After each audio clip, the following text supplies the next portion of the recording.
कहते हैं प्रभु आप ये बताएं, किसी व्यक्ति ने पाप कर लिया है और अब उसे बोध हो रहा है कि मुझसे गलती हो गई, पाप तो हो गया लेकिन अब उसे बोध हो रहा है कि मुझसे गलती हो गई, ऐसे व्यक्ति के लिए क्या है?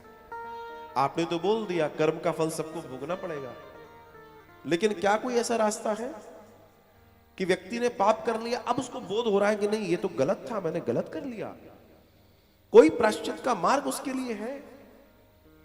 तब वे कहते हैं मार्ग ही मार्ग है और अनेक अनेक दर्शन देते हैं। तब वे अजामिल की कथा कहते हैं। वो अजामिल जो एक योग्य ब्राह्मण परिवार में पैदा होता है, पिता ने उसको निपुण कर दिया था हर विधा में, लेकिन एक समय ऐसा आया जब वो पतित हो गया। कैसे हो गया? उसने गलत संगत कर ली, और संगत कहां से हुई? नेत्रों से। जब वो गया समिधा लेने वन में, तो एक गलत स्त्री के ऊपर उसकी नजर पड़ गई और उस स्त्री के प्रति वो आसक्त हुआ।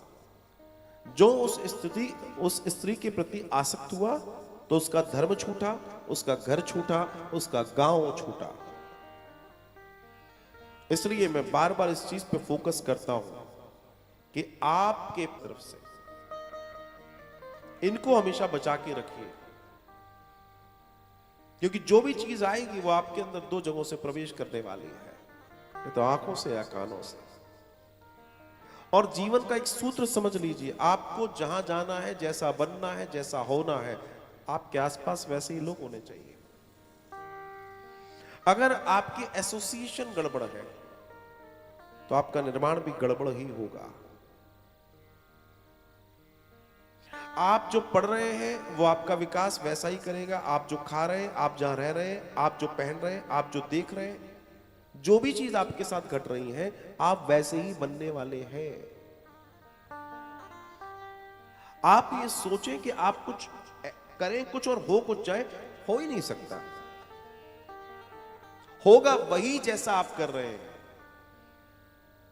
इसलिए ध्यान रखिएगा, आपका वातावरण आपका निर्माण कर रहा है, उस पर फोकस करना बहुत जरूरी है। आजकल के बच्चों से देखना बहुत जरूरी है। एक में पत्रिया, आप समझ रहे हैं मेरी बात? और समस्या मुझे बताने की जरूरत नहीं है, सब जानते हैं, लेकिन इसमें सबसे बड़ी गलती बड़ों की है, छोटों की कम है।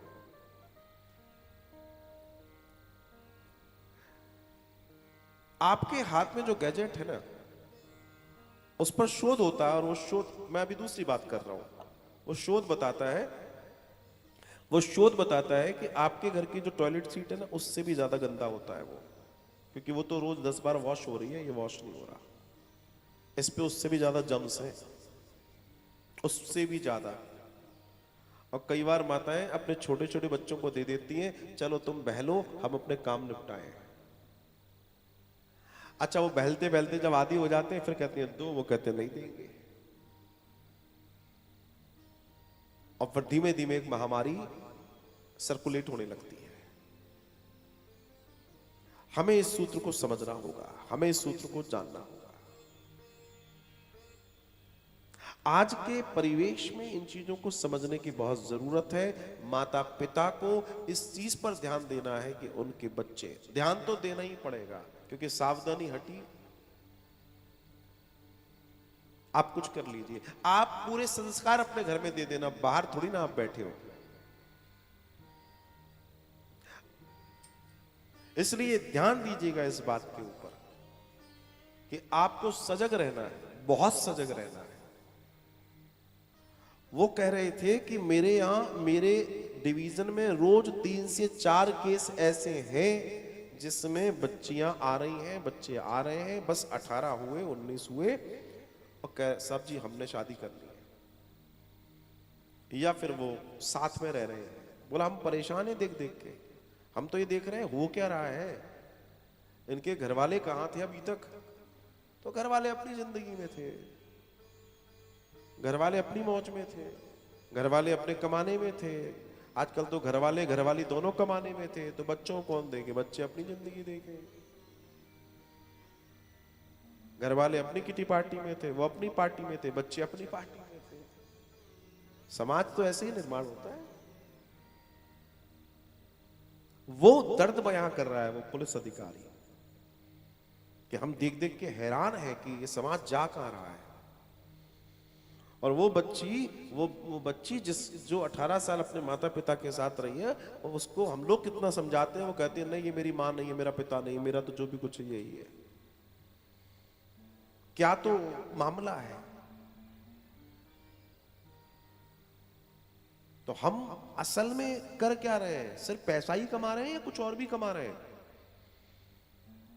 ये बहुत ध्यान देने वाली बात है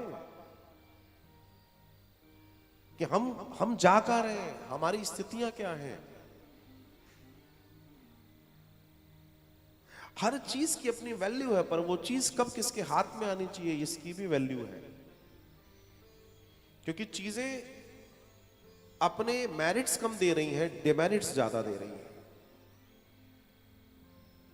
और अगर उन चीजों का डिमेरिट बढ़ रहा है तो समाज को समझना और जानना पड़ेगा।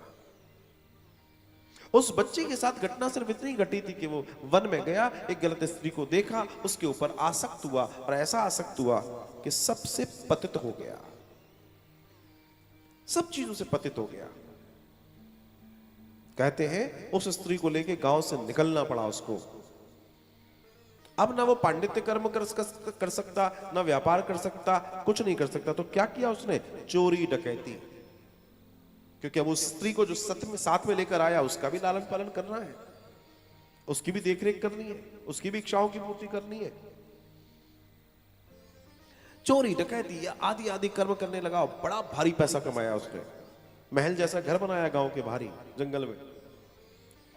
एक बार की बात है, साधुओं का रेला निकला, सांझ होने लगी थी। साधुओं ने कहीं कहीं सीधा मिल जाए, ठाकुर जी का भोग लगाए और खुद भी पाए। देखा तो सामने एक सुंदर सा घर, बाहर दीपक जल रहा है। सांझ होने लगी, गए, अरे सेठ जी कोई है, सेठ जी कोई है, सेठ जी कोई है। अब वो जो अंदर थी उसकी पत्नी जिसको वो लेकर आया था, असल में वो एक वैश्या थी। अब इतने दिनों से लोग इनसे हीन भावना से देखते थे, आज इसके द्वार पर कोई आया जो सेठ जी और सेठानी बोल रहा है। नहीं तो लोग चोर और डकैत बोलते थे। तो आज इसके मन के अंदर भी एक भाव जागा। वैसे तो जीवन में कभी कुछ क्या होगा मालूम नहीं, पर ये अनजाने लोग हम बोला सीधा चाहिए, ठाकुर जी को भोग लगाना है।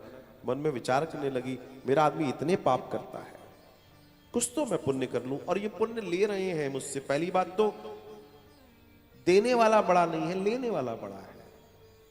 कोई ये सोचे कि मैं बहुत बड़ा दानवीर हूं तो वो दिमाग से निकाल दे। वीर वो है जो आपका दान ले रहा है। तो वहां पे वो साधु उस पर कृपा करने के लिए खड़े हैं। और कृपा भी कैसी, आहा, आनंद आ गया। और उन्होंने सीधा लिया भगवान का भोग भोग और सब बढ़िया तरीके से आनंद हो गया। अब घटना क्या घटती है? अब रात्रि के प्रहर में वो आया, अपना काम निपटा के पत्नी से पूछता है, सारे लोग कौन है जो बाहर आंगन में लेटे? साधु बोला सुबह चले जाएंगे। कहते हैं भोर हुई, दरवाजा खटखटा रहे हैं, साधु बाहर खड़े हैं। ये बाहर निकल के आता है, बोला क्या है? बोला साहब दक्षिणा। अब इससे कोई दक्षिणा मांगे? वैसे ये क्रुद्ध, ये कुछ बोलता उसके पहले पत्नी ने इशारा कर दिया और उसका इशारा हुआ, उतने में ही वो भी बोल पड़े, भैया हमें आपसे कुछ द्रव्य दक्षिणा नहीं चाहिए, क्योंकि आपकी पत्नी ने कल सीधा दिया था। तो वो तो हो गया दान, और दान पूर्ण तब होगा जब दक्षिणा दोगे। तो आपसे इतनी दक्षिणा चाहिए कि आपकी पत्नी गर्भ से है, ये हमें मालूम है, और आपको एक पुत्र होगा, ये हम कह जाते हैं। तो जो पुत्र होगा उसका नाम तुम नारायण रख लेना, बस इतना हम चाहते हैं, यही दक्षिणा है। दोनों ने सोचा इसमें तो कुछ बुराई नहीं है। संत चले गए, बच्चा हुआ, बच्चे का नाम रखा नारायण। कहते हैं साहब ये बड़ा लाड़ लड़ाता अपने बच्चे से, बहुत लाड़ लड़ाता, और लाड़ करते करते बच्चा धीमे धीमे बड़ा होने लगा। इसके पाप बढ़ने लगे, पाप बढ़ते बढ़ते बढ़ गए जब बहुत। एक दिन समय आया जब मृत्यु आई निकट। ये लेटा है, सामने यमदूत खड़े हैं। यमदूत आपस में बात कर रहे हैं, इसके प्राण निकाल लो। इतनी चर्चा चल ही रही है, इतने में घबराया और जोर से चिल्लाया, नारायण बचाओ, नारायण बचाओ, नारायण बचाओ। कौन नारायण? वो जो सामने बच्चा खेल रहा है, और तो कोई दिखा नहीं पाए। लेकिन उस बच्चे ने नहीं सुना। किसने सुना? आदि नारायण ने, जो वास्तव में नारायण है, उन्होंने सुना। कोई व्याकुल होकर मुझे याद कर रहा है। और नारायण ने अपने दूत भेज दिए। यमदूत और नारायण के दूत दोनों में विमर्श होता है। अंत में यमदूतों को जाना पड़ता है, क्योंकि उसने विकल होकर जब नारायण को पुकारा था, उनको इतना अच्छा लगा कि उन्होंने सारे पापों से उसे मुक्त कर दिया। ये कथा है भगवान के नाम की महिमा की। हम कहते हैं नाम, कलयुग केवल नाम आधार। साहब नाम की महिमा इतनी इतनी जबरदस्त है। लेकिन फिर मैं कह दूं, महिमा तब काम करेगी जब कथा सुनी होगी, तब राम के नाम की महिमा समझ आएगी। और इतना बड़ा दर्शन है अजामिल का तो, कि भगवान के पार्षदों ने जाकर कहा, प्रभु आनंद हो गया, आपका इतना सा नाम लिया और इतने सारे पाप कट गए। बोला, मेरे नाम की महिमा इतनी है। तो कोशिश करें, कैसे भी इन के इन प्रकार इन दिन में सत्कर्म करें, भगवान का नाम लें, जितना ले सकते हैं लें।